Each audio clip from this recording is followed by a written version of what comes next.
शिर्डी नगर परिषदेसमोरील कानिफनाथ मंदिरासमोर आज एका इसमाच्या डोक्यात सोड्याची बाटली मारून त्याला जखमी केलं असल्याची घटना घडली आहे। ही घटना घडल्यानंतर सदर इसम हा रक्तबंबाळ अवस्थेत खाली पडल्याचं दिसून आलं। यावेळी बघ्यांची मोठी गर्दी पाहावयास मिळाली। घटना समजताच शिर्डी पोलिसांनी घटनास्थळी धाव घेत सदर इसमाला उपचारासाठी तात्काळ रुग्णालयात हलवलं आहे। या घटनास्थळी काही नशेखोरांनी या इसमाच्या डोक्यात ही बाटली फोडली असल्याची चर्चा समोर येत असून शिर्डी शहरात पुन्हा एकदा टवाळखोरांचा नंगाच नाच सुरू झालाय की काय असे चित्र या घटनेवरून दिसून येत आहे।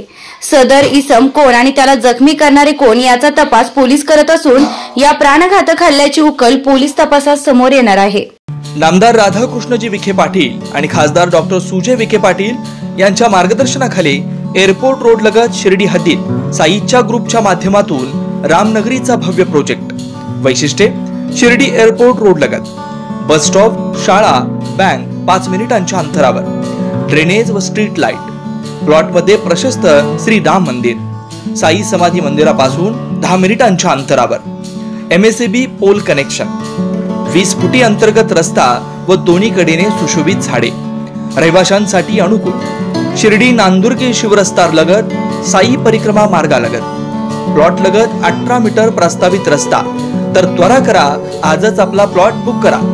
बुकिंग साठी संपर्क करा श्री गणेश तोरडमल 99 21 21 95 61, श्री शुभम वेणुनाथ गोंदकर 97 67 06 66 85।